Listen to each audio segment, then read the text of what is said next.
Então tá a classificação de Black, que a gente já usou, né, as classes de Black. Vamos rever cada uma delas aqui então, um pouquinho, para a gente revisar.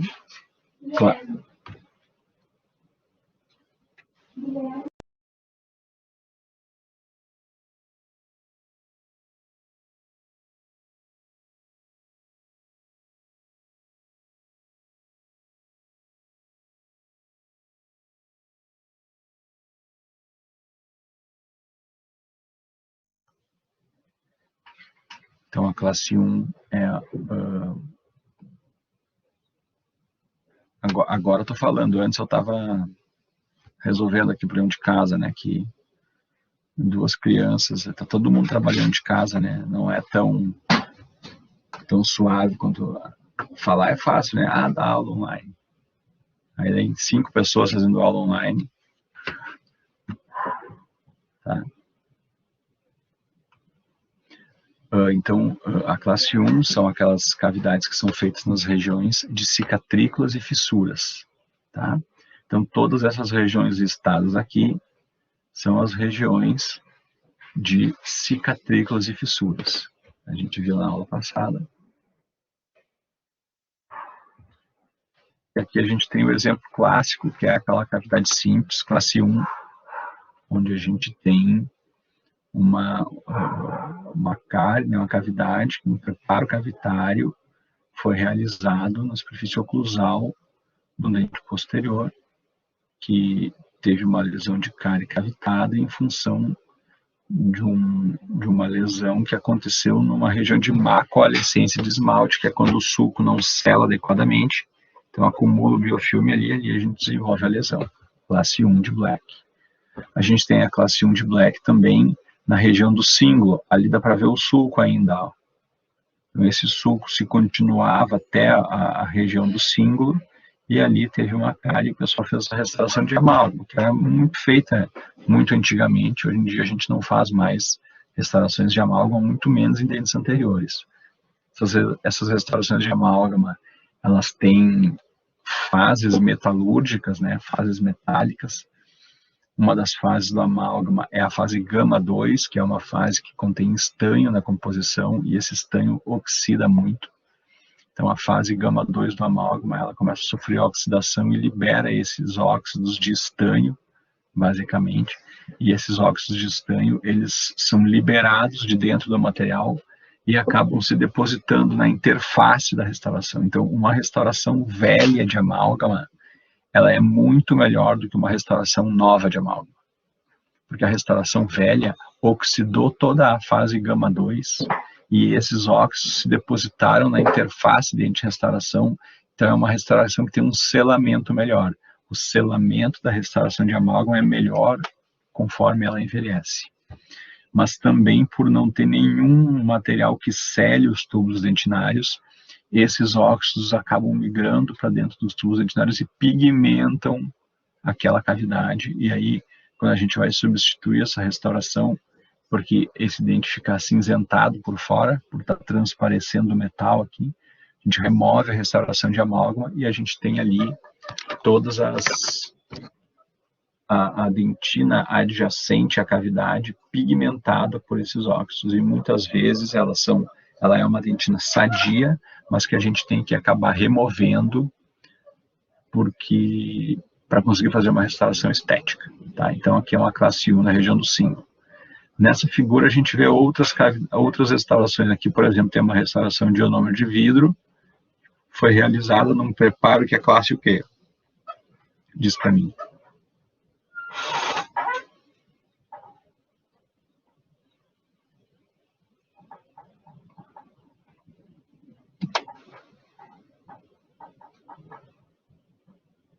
Classe 4, disse a Malu, eu já acho que não é. Classe 3, muito bem. Por que ela é classe 3? Eu já fiz a A, a C, a E, a B e a D. Ela é uma classe 3 porque ela não envolve o ângulo mesio-incisal. Ela é estritamente proximal, né? Ela é proximal de dentes anteriores sem envolver o ângulo. Exatamente, isso aí, não pega o ângulo. Aqui a gente tem outra, ó, classe 3. Aqui a gente tem uma lesão de cárie, então percebam como essa lesão de cárie destruiu, né, a dentina subjacente, cavitou. Então a gente perdeu aquela estrutura amarela, de cor intensa, né? E como a gente tem uma cavidade ali, essa cavidade não tem mais a dentina, porque ela foi necrosada, degradada, e a gente fica transparecendo o buraco, a cavidade que tem ali embaixo. Então fica essa sombra escura, ó, que a gente está enxergando no esmalte, que ficou fino, está transparecendo a ausência de dentina subjacente. Então olha ali, ó, esse é um sinal clássico de que tem uma cavidade ali embaixo. Tá? Aqui a gente tem acesso direto à lesão, então ficaria mais fácil de restaurar, porque a gente poderia fazer uma cavidade de classe 3 estritamente proximal, sem envolver a palatina, vestibular e tudo mais.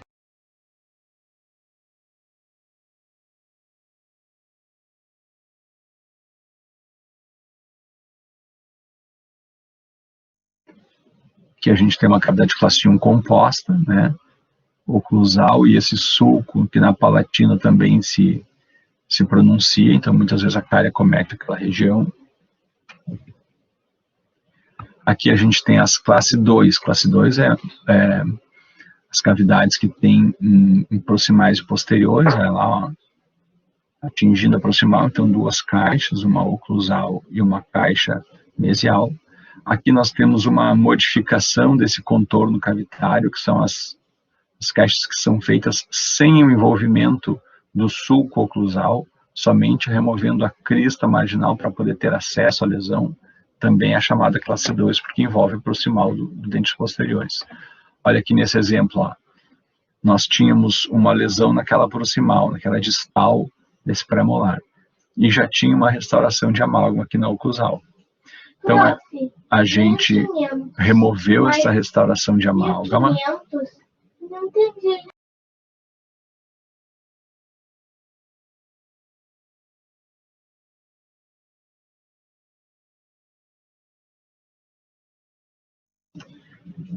Então, quando a gente remove essa restauração de amálgama, a gente tem ali atrás, ali na proximal, a cárie.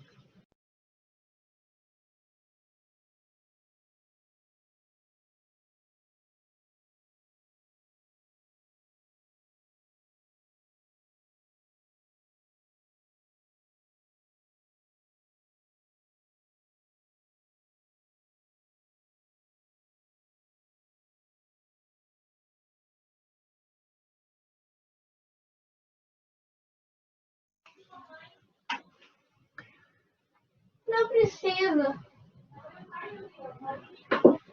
Então, quando a gente remove essa restauração de amálgama, a gente identifica que tem a lesão lá embaixo, a gente destrói a crista marginal para poder chegar lá e acessar aquela lesão. Como a gente destruiu essa crista marginal, né, a gente criou um espaço aqui na proximal que permitiu que eu tivesse acesso direto àquela cárie que estava na distal do premolar. Então, dessa vez, a gente conseguiu, em função do acesso que a gente tinha pela presença da cavidade, acessar diretamente aquela lesão. E aí nós fizemos duas cavidades diferentes nesse primeiro pré, uma cavidade classe 1, na oclusal, onde tinha restauração de amálgama, e uma cavidade classe 2, independente da classe 1, estritamente proximal. Enquanto nesse primeiro pré aqui, o que a gente tem é uma cavidade classe 2OD. Deu para entender ali, pessoal, a ideia?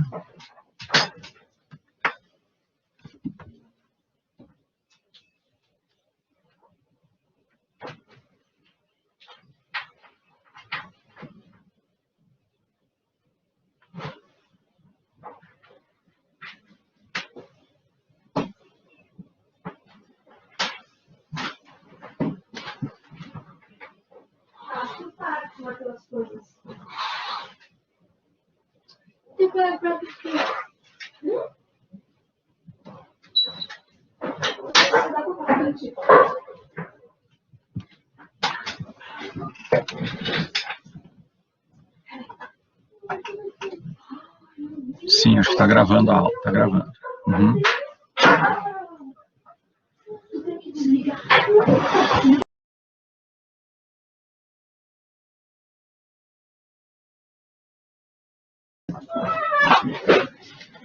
Muito bem, gente. Então aqui a gente tem a classe 2, né, separado uma da outra. Então olha como é importante a gente fazer um planejamento aqui com uma radiografia. A gente consegue identificar que tem lesões nas faces contíguas, aí a gente opta, a gente vai ter que abrir completamente, porque essa primeira face aqui eu não tinha como acessar aquela lesão via proximal, via direta. Eu não conseguia fazer duas cavidades como tem essa daqui, porque eu preciso ter o acesso. Eu só consigo fazer essa cavidade estritamente proximal porque eu tenho o buraco, né, a cavidade feita na distal, que permite o acesso do instrumento lá. Isso é feito a partir de um planejamento, né? E qual que é a filosofia aqui? É preservar as áreas de reforço da estrutura dental. A crista marginal é uma área de reforço bem importante. Ela une uma cúspide na outra. Muitas vezes a gente tem um ponto de suporte da oclusão, ou seja, a cúspide antagonista vem aqui e oclui ali em cima daquela crista marginal. Então, preservar a crista marginal é algo muito importante. Sempre que pode, a gente preserva a crista marginal, tá? Aqui é aquela classe 3 que a gente viu antes, que é a proximal de dentes anteriores sem envolvimento do ângulo. E a classe 4, que envolve a proximal, mas também envolve o ângulo, ou o mésio incisal, ou o disto incisal, ou ambos. Tá? E a classe 5 é aquela lesão que é na face cervical, no terço cervical, na face vestibular e lingual de todos os dentes. Tá? Então, notem que a gente tem uma por vestibular e aqui a gente tem uma por lingual. Essa daqui é um canino, ó. Se essa cavidade aqui fosse naquela distal lá, como que seria a classificação segundo Black?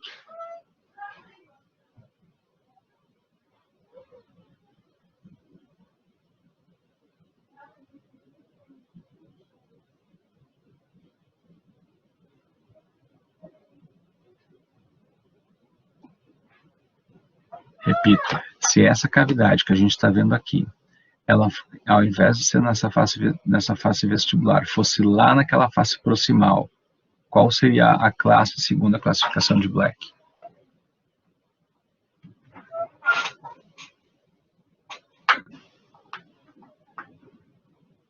Na verdade, ela seria uma classe 3, né? Porque é um canino. Isso, classe 3, por causa que é um canino. Agora, se essa cavidade aqui fosse lá na proximal, como é um pré, aí sim seria a classe 2. Então, a região, ela é uma classe 5 se ela estiver na face vestibular ou na face palatina ou lingual do terço cervical. Nas proximais, ela vai ser ou classe 2 se for posterior, ou classe 3 se for anterior. Tá?